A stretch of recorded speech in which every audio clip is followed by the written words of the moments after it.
19 kilometre पर litre की mileage, वो भी इस महिंद्रा स्कॉर्पियो एन में, कैसे पॉसिबल है मेरे दोस्त। आज से कुछ दिन पहले मैंने इसकी एक माइलेज टेस्ट की वीडियो डाली थी, जिसपे सबने बोला कि भाई नहीं, झूठ बोल रहा है, गलत है, ये सच नहीं है, ऐसा नहीं हो सकता। लेकिन ये सब छोड़ो, उसके बारे में कोई बात नहीं करेंगे। हम करेंगे इसका डिटेल्ड माइलेज टेस्ट, जिसमें टैंक टू टैंक मेथड रहने वाला है, और देखेंगे कि Mahindra Scorpio and diesel automatic में आखिरकार कितनी माइलेज आती है। Hello friends, welcome to the car guide. मेरा नाम है Rishabh and today we are doing the mileage test of the Mahindra Scorpio and diesel automatic. हाँ, क्या कह रहे हो विनाश? हाँ, क्या कह रहे हो? हाँ विनाश, क्या कह रहे थे आप? मेरे को लगता है माइलेज इतनी ज़्यादा तो नहीं आ पाएगी, 15 के आसपास आएगी।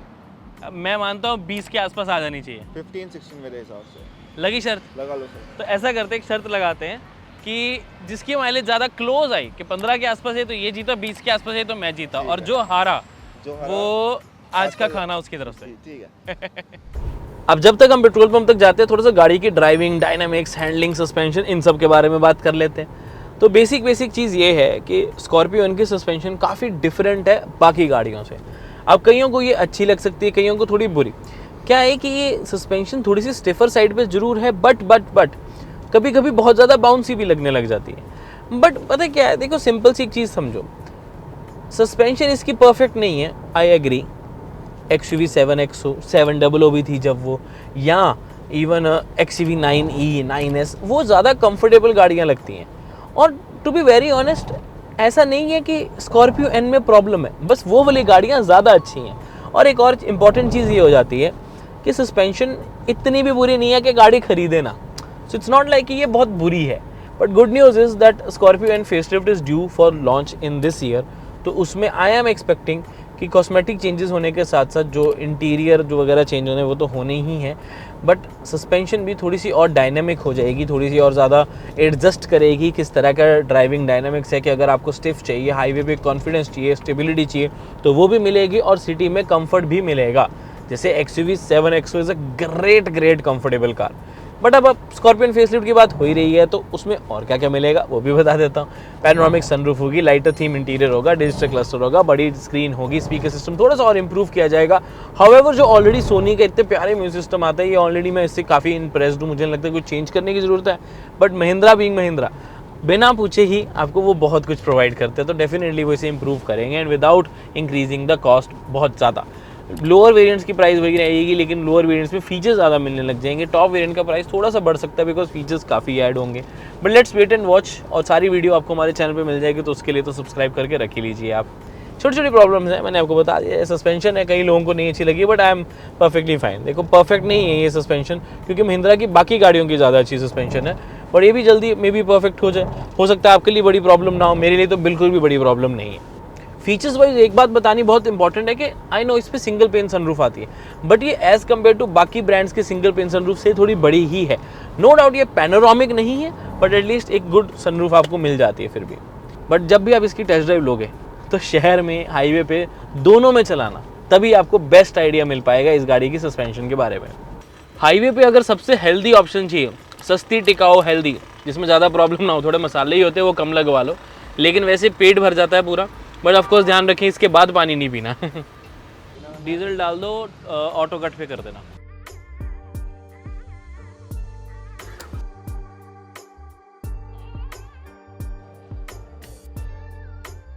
ट्रिप बी को हम कर रहे हैं 0, और अपना ट्रिप जो है उसे शुरू किया जाए। फ्यूल इकोनॉमी वाला भी हमने कर दिया रीसेट। अब ये भी देखेंगे कि इस क्लस्टर पे कितना आता है और एक्चुअल कितना आता है। 58 किलोमीटर्स 55 मिनट्स। नोएडा के ट्रैफिक से निकल के फाइनली एक्सप्रेसवे पे आ गए हैं। नोएडा, ग्रेटर नोएडा एक्सप्रेसवे, जहाँ पर अच्छा थोड़ा सा ट्रैफिक होने शुरू हो गया वैसे, अब जब से ग्रेटर नोएडा बहुत ज़्यादा डेवलप हो गया है I think. But the good part is कि अच्छी माइलेज मिल रही है। अभी 16 किलोमीटर्स पर लीटर की माइलेज अपने को शो कर रहा है, बट मुझे पता है ये बढ़ जाएगी। अविनाश चाय कहता है कि ये 16 के आसपास ही रहेगी, बट मुझे लगता है कि बढ़ जाएगी फॉर श्योर। तो थोड़ी सी स्पीड भी बढ़ाएंगे, और जल्दी हम यमुना एक्सप्रेसवे पे भी होंगे नोएडा इंटरनेशनल एयरपोर्ट की तरफ। किसी भी गाड़ी की माइलेज बढ़ानी हो ना, एक बहुत इंपॉर्टेंट चीज़ होती है कि आप हार्श ब्रेकिंग या हार्श एक्सीलरेशन ना करें, यानी कि एकदम से ना तो रेस दें ना एकदम से ब्रेक लें। ये आपको ऑलरेडी पता होगा, बट हम बार बार इसलिए कहते हैं क्योंकि ये सेफ ड्राइविंग भी है। दूसरी चीज़ ऑफ कोर्स एसी कभी भी लोएस्ट या 16 तो नहीं होता गाड़ी में, 18 या 20 के आसपास 16 होता है वैसे की गाड़ियों में, बट बहुत ज़्यादा कम आप एसी ना रखें, 21 22 रखेंगे तो बेस्ट रहेगा आपके लिए। 24 is the optimum temperature, but अब मुझे पता है गर्मियाँ आ गई हैं तो 21 तो आप करोगे ही करोगे, तो हमको माइलेज में उसमें फ़र्क पड़ता है और रेंज में भी। हम अपने ट्रिप में 21 19 भी बीच में किया, जब एकदम से गर्मी ज़्यादा हो रही थी तो कर लिया था, फिर 24 जो है ऑप्टिमम रखेंगे। अभी भी मैंने 24 पे सेट कर दिया और मुझे पता है कि इस हिसाब से माइलेज पे थोड़ा सा फ़र्क पड़ेगा ही पड़ेगा। और कूलिंग में भी देखो, टेक्निकली सोचा जाए आपको 19 डिग्री चाहिए नहीं, ना ही ये गाड़ी अंदर का कैबिन इस गर्मी में 19 डिग्री कर पाएगी कोई भी गाड़ी, तो उसने करना अल्टीमेटली 22 24 25 ही है, जो कि आपको कंफर्टेबल लगता है। आप 19 कर दोगे, कंप्रेसर पे जोर पड़ेगा, गाड़ी जल्दी 24 तक पहुंचेगी आपकी बॉडी की कि बस अब ठंड लग रही है, अब इसको नॉर्मल कर दो। 19 तो पहुंची ही नहीं ना, आपने पहले ही नॉर्मल कर देना, तो इससे अच्छा 23 24 ही रख लो ना, ताकि इंजन पे ज़्यादा लोड ना आए। और आप भी बाहर गर्मी से आ रहे, एकदम से ठंडी हवा फेस पे नहीं पड़नी चाहिए, गर्म सर्द बोलते हैं जिसको, वो हो जाएगा।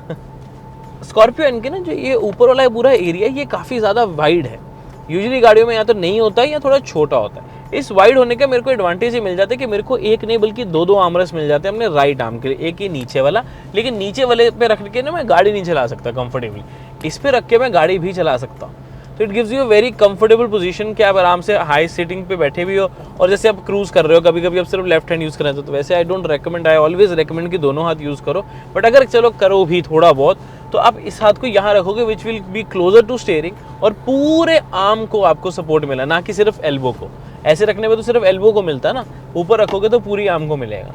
फाइनली अब यमुना एक्सप्रेसवे की जर्नी जो है वो शुरू करने लगे हैं, तो उस पर आ गए हैं मेन हाईवे पे। इस पर स्पीड लिमिट 100 रहती है, और कभी पहले बीच में 120 भी हो गई थी, but 100 I think is a safe speed, अच्छी बात है। हाईवे ओवरऑल ये काफ़ी अच्छा बना हुआ है, और अब तो जब प्रॉपर पब्लिक कन्वेंस भी आ गए हैं, बर्गर किंग, हल्दीराम, स्टारबक्स सब रास्ते में आपको मिल जाते हैं। जब आप नोएडा इंटरनेशनल एयरपोर्ट तरफ जाते हो तो वो भी एक कंप्लीट हाईवे वाली फील देता है। इस हाईवे की सबसे अच्छी बात यही होगी, या इस एयरपोर्ट की सबसे अच्छी बात यही होगी कि क्योंकि इतनी बड़ी रोड मिल जाती है, बीच में और चीज़ें नहीं आती या कम आती हैं, तो उस वजह से ज़्यादा स्टॉपेज नहीं है, तो ट्रैफिक हो, सुबह हो, शाम हो, पीक आवर्स हो, उससे फ़र्क नहीं पड़ता, कभी भी ट्रैफिक जैम नहीं होगा।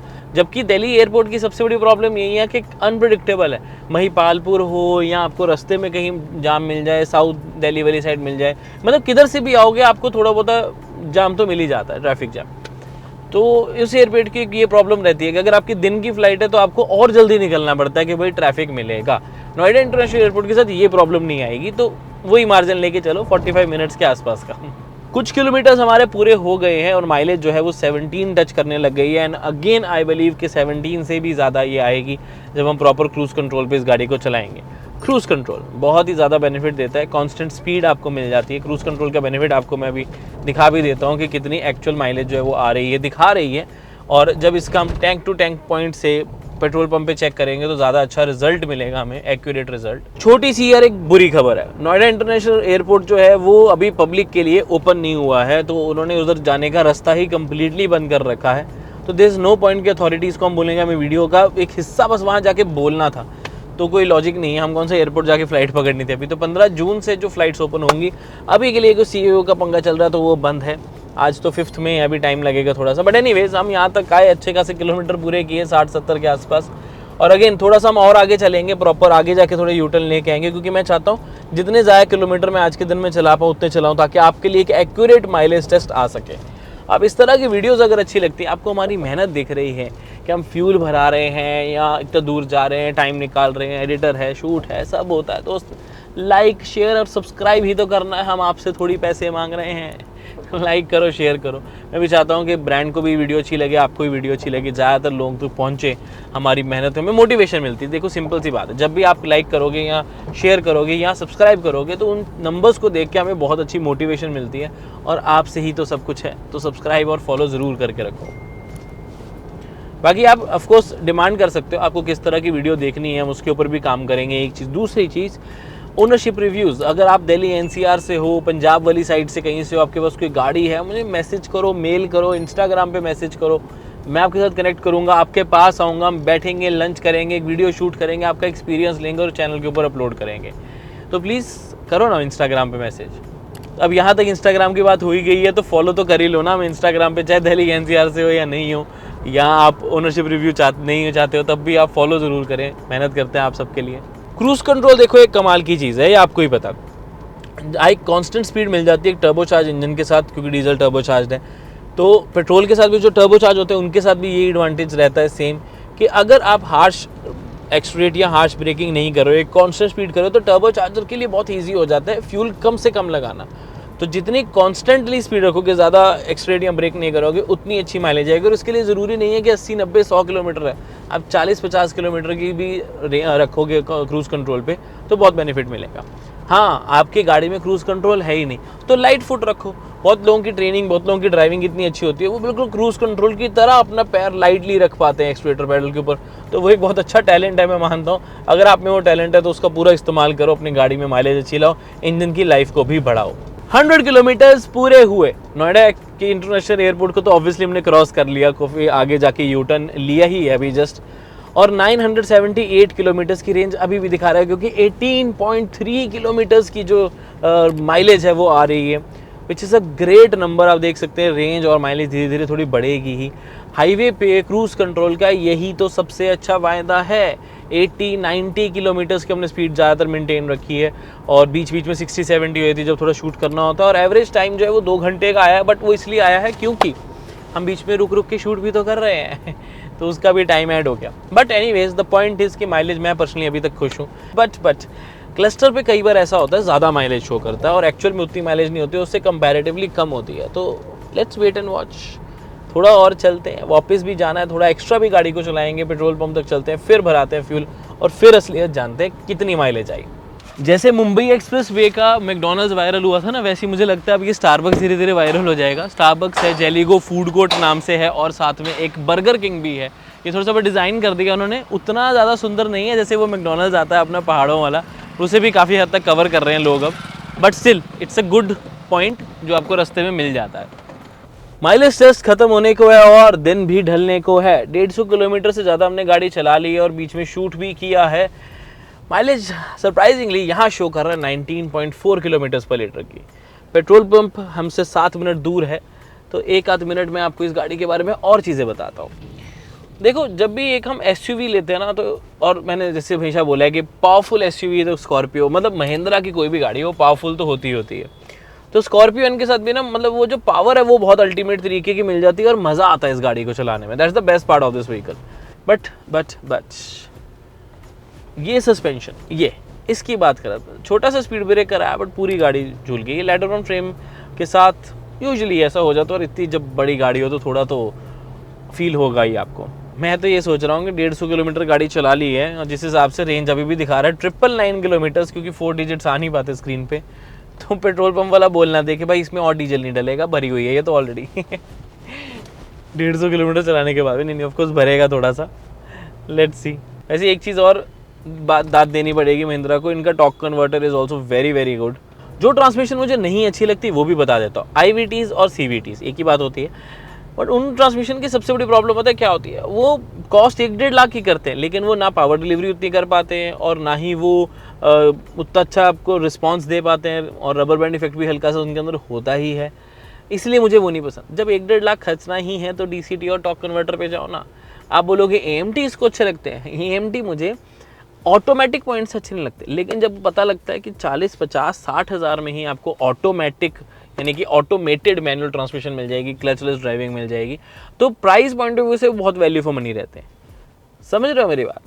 No doubt torque converters top पे है मेरे लिए, उसके बाद DCT, फिर AMT, फिर IVT, और उसका रीज़न यही है कि AMT बहुत ज़्यादा वैल्यू फॉर मनी होते हैं।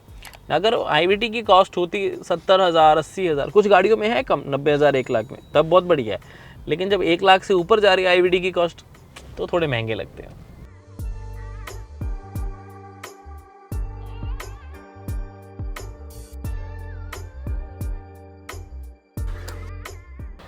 बहुत ही रेयर होता है कि जितनी माइलेज शो कर रहा है उससे भी ज़्यादा माइलेज आई हो। थोड़ा सा माइनर सा ही फर्क है। 19.4 तक मैक्सिस ने शो किया, 19.3 रहा हमारा लास्ट का जो रखा था। बट इंटरेस्टिंगली जब फ्यूल भराया तो 8.07 लीटर्स का फ्यूल भरा गया, 710 रुपये के आसपास का but the most interesting part is the result. 158.5 kilometres ये गाड़ी चली और हमने उसके बाद 8 लीटर्स का फ्यूल भराया। इसका मतलब माइलेज आए 19.64 किलोमीटर्स पर लीटर की। और ये सुनकर आपको अच्छा लगा होगा, उससे ज़्यादा मुझे अच्छा लगा है क्योंकि मैं शर्त जीत गया, अविनाश को फाइनली हरा दिया। एंड अब आज की पार्टी जो है वो अविनाश देगा क्योंकि माइलेज स्कॉर्पियो में इतनी बढ़िया आ गई।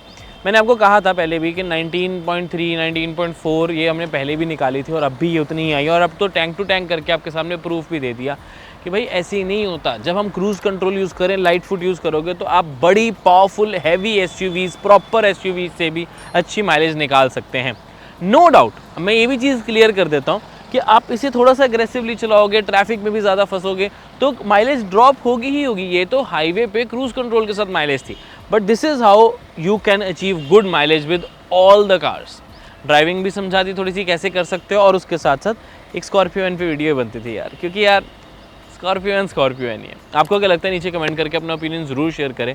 सिटी माइलेज की बात करें तो 14, 15, 13 भी हो सकती है, और बहुत ज़्यादा ट्रैफिक हो तो 12 किलोमीटर्स पर लीटर की माइलेज भी हो जाती है कभी कभी। बट अगर निकालना चाहो तो 19 या 20 किलोमीटर्स तक की माइलेज भी निकालना कोई बड़ी बात नहीं है, बस अपनी ड्राइविंग सही से रखो। मैं मिलता हूँ आपसे अगली वीडियो में। Till then drive safe, take care, I love you guys, bye bye.